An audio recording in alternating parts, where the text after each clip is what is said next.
গতকাল ১৬ই অক্টোবর বৃহস্পতিবার আমেরিকার ওয়াশিংটনে হোয়াইট হাউসে মিস্টার লুৎফে সিদ্দিকী, আমাদের প্রধান উপদেষ্টা ডক্টর মোহাম্মদ ইউনূসের আন্তর্জাতিক বিষয়ক দূত, তিনি মিটিং করেছেন ভারতের নবনির্বাচিত মার্কিন রাষ্ট্রদূত এবং ট্রাম্পের মধ্য ও দক্ষিণ এশিয়া বিষয়ক দূত সার্জিও গওরের সাথে।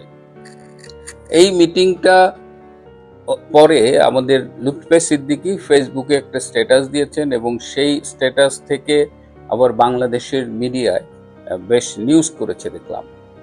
এদিকে হোয়াইট হাউসে সার্জিও গওর কারোর সাথে গুরুত্বপূর্ণ মিটিং করলে সেটি একটি প্রেস রিলিজ ইস্যু হয়, কিন্তু হোয়াইট হাউসের পক্ষ থেকে এই মিটিং সম্পর্কে অফিসিয়ালি কিছু বলা হয়নি।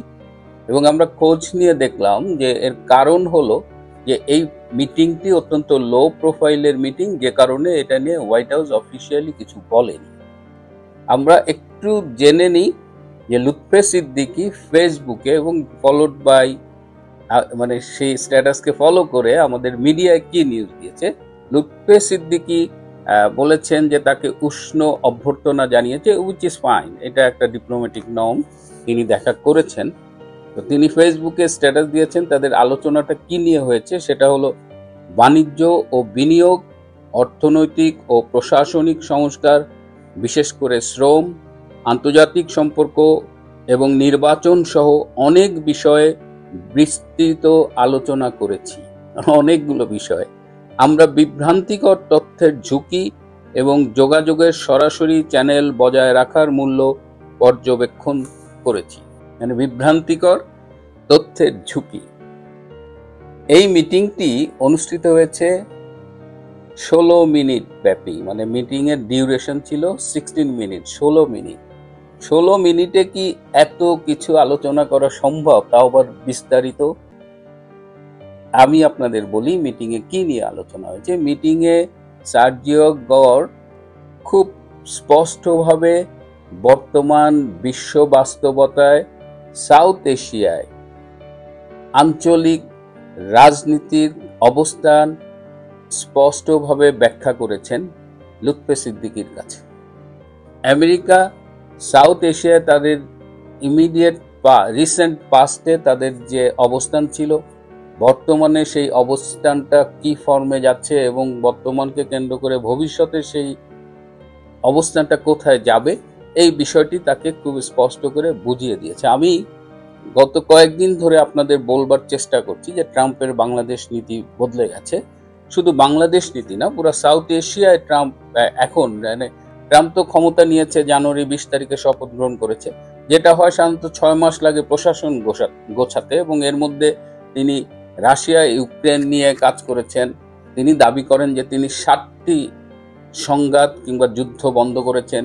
এর মধ্যে আবার দেখলাম ইসরায়েল এবং গাজার যে কনফ্লিক্ট, সেটা নিয়ে কাজ করেছেন। স্বভাবতই বিশ্বের অনেক গুরুত্বপূর্ণ সংঘাত নিয়ে কাজ করতে গিয়ে তার সময় হয়নি বাংলাদেশের দিকে মনোযোগ দেওয়ার। এবং বাংলাদেশে যে সাউথ এশিয়া বিষয়ক assistant state secretary Paul Kapur, তার এই অ্যাপ্রুভাল পাইতে কত দেরি হলো।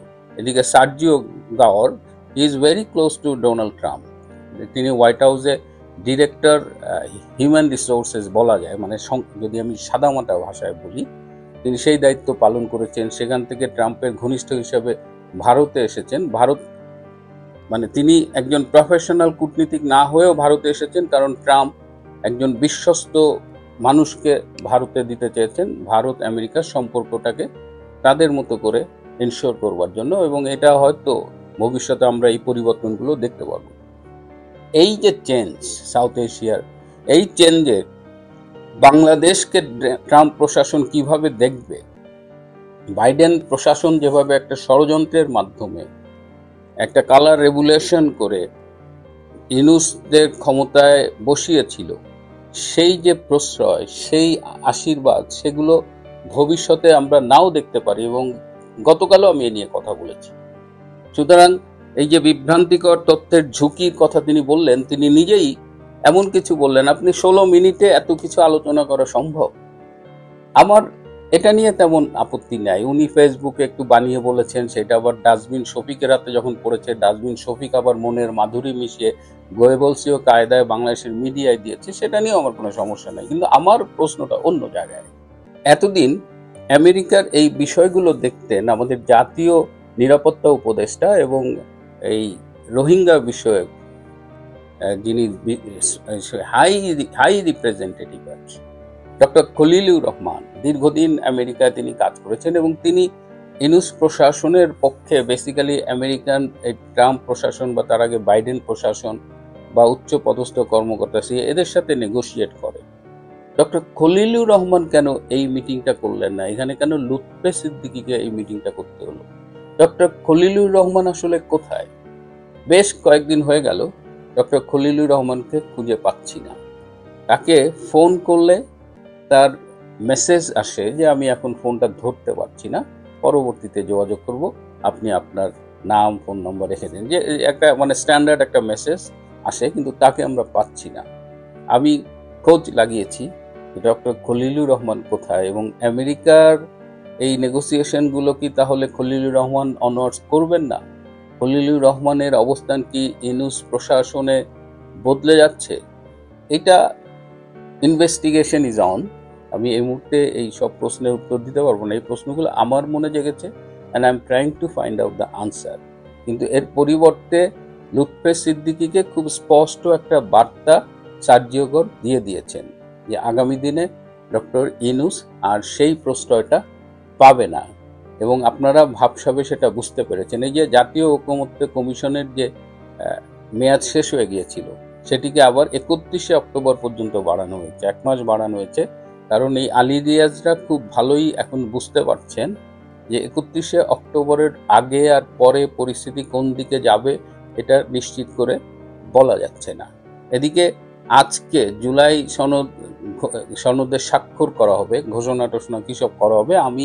অনেকে আমাকে বলেছেন আমি যেন একটু জুলাই সনদ নিয়ে কথা বলি, বা আমি আসলে টু বি ভেরি অনেস্ট, আমি জুলাই সনদের কি অবস্থা কি এটা নিয়ে আমি খুব একটা খোঁজ রাখিনি। আমি শুধু জানি যে এনসিপি সাইন করবে না এরকম একটা গো ধরেছে, জামাত সাইন করবে না কিন্তু তারা অনুষ্ঠানে থাকবে, বিএনপি হইল যে সনদে যাই লেখা থাকুক, পক্ষে থাকুক বিপক্ষে থাকুক তারা সই করবে, কমিউনিস্ট পার্টি তারা মুক্তিযুদ্ধের ধোয়া দিয়ে গণফোরাম তারাও এই স্বাক্ষরে থাকবে না, এরকম কিছু মানে ভাষা কথা মানুষের কাছ থেকে শুনি, কিন্তু আমি শুনিনি।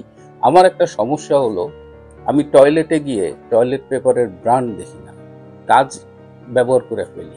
তো আমার কাছে তো জুলাই সনদ বলেন, জুলাই ঘোষণা বলেন, এগুলো গুরুত্বহীন কিছু কাগজ মাত্র। সো এটা নিয়ে সময় নষ্ট করবার মতো সময় নাই। আপনাদের নিশ্চয়ই মানে আমরা তো তখন কেউ ছিলাম না, কিন্তু শুনেছি মীর জাফর যখন বেইমানি করলেন, নবাব সিরাজউদ্দৌলাকে হত্যা করা হলো, মীর জাফর তো সাময়িকভাবে বিজয়ী হয়েছিল, কিন্তু ইতিহাস মীর জাফরকে কোন জায়গায় রেখেছে?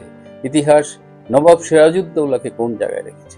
বাংলাদেশে জুলাই আগস্টে যারা ষড়যন্ত্র করলো, ষড়যন্ত্র করে বাংলাদেশের মুক্তিযুদ্ধ, বাংলাদেশের স্বাধীনতা, সার্বভৌমত্ব, মানবাধিকার, গণমাধ্যমের স্বাধীনতা, ব্লা ব্লা ব্লা, গণতন্ত্র, সব কিছুকে ঝুঁকির মধ্যে ফেলে আপাতত অবৈধভাবে সিংহাসন দখল করে আছে, ইতিহাস তাদের কোথায় রাখবে? আপনিও জানেন, আমরাও জানি, শুধু ওই বেকুবগুলা আপাতত অনুধাবন করতে পারছে না। যাই হোক, এটি নিয়ে আর কথা না বলি, একটা ছোট্ট ইন্টারেস্টিং কথা বলি যে আমাদের সাবেক প্রধানমন্ত্রী এবং বিএনপির চেয়ারপারসন বেগম খালেদা জিয়া, তিনি বর্তমানে অসুস্থ হয়ে এভার কেয়ার হসপিটালে ভর্তি আছেন। আপনারা হয়তো অনেকে জানেন কিংবা জানেন না, তিনি একটা ক্রনিক ডিজিজে ভুগছেন দীর্ঘদিন ধরে। তো তাকে এই জুলাই এই যে সনদের স্বাক্ষর অনুষ্ঠানে দাওয়াত করবার জন্য গিয়েছিলেন এই বদ মজুমদার, এই যে নির্বাচন বিষয়ক সুজন টিজন কিসব করতো না, সুশাসনের জন্য নাগরিক, এখন আর সুশাসনের কথা বলেন না, যে কুশাসনের জন্য নাগরিক হয়েছে আর কি। তো সেই বদিউল আলম মজুমদার গিয়েছিলেন, আর একজন গিয়েছিলেন ইউনূস স্যারের বিশেষ সহকারী মনির হায়দার, উনি সম্ভবত ইত্তেফাকের সাংবাদিক ছিলেন। এই দুইজন গিয়েছিলেন ম্যাডাম খালেদা জিয়ার কাছে তাকে এই ঘোষণা স্বাক্ষর অনুষ্ঠানে দাওয়াত করবার জন্য। তো ম্যাডাম বদিউল আলম মজুমদারের দিকে তাকিয়ে বলেছে, আপনাকে কোথায় যেন দেখেছি। বদিউল আলম মজুমদার তখন তার নিজের পরিচয় দিয়েছেন এবং ম্যাডাম বলেছেন যে আপনি যোগাযোগ রাখবেন। তো এই হলো বদিউল আলম মজুমদারের অবস্থা। ব্যাপারটা আমার কাছে খুব ইন্টারেস্টিং লেগেছে। আমি জানি না ম্যাডামের শারীরিক অবস্থা এখন কেমন। যাই হোক, লুৎফে সিদ্দিকীর এই ফেসবুক স্ট্যাটাসটা না দেখলে হয়তো আজকের এই কথাগুলো বলতাম না। আর জুলাই সনদ স্বাক্ষর করলেই কি, ঘোষণা করলেই কি যার অবস্থা, মানে ওইটা ফ্লাস্ট হয়ে যাবে, ইতিহাস তার টয়লেটে ওই ঘোষণাপত্র ফ্লাশ করে দেবে, এই নিয়ে কোনো সন্দেহ নেই। প্রিয় বন্ধুরা, আজ এ পর্যন্তই। ভালো থাকবেন, সুস্থ থাকবেন, তার চেয়েও জরুরি হলো নিরাপদে থাকবেন।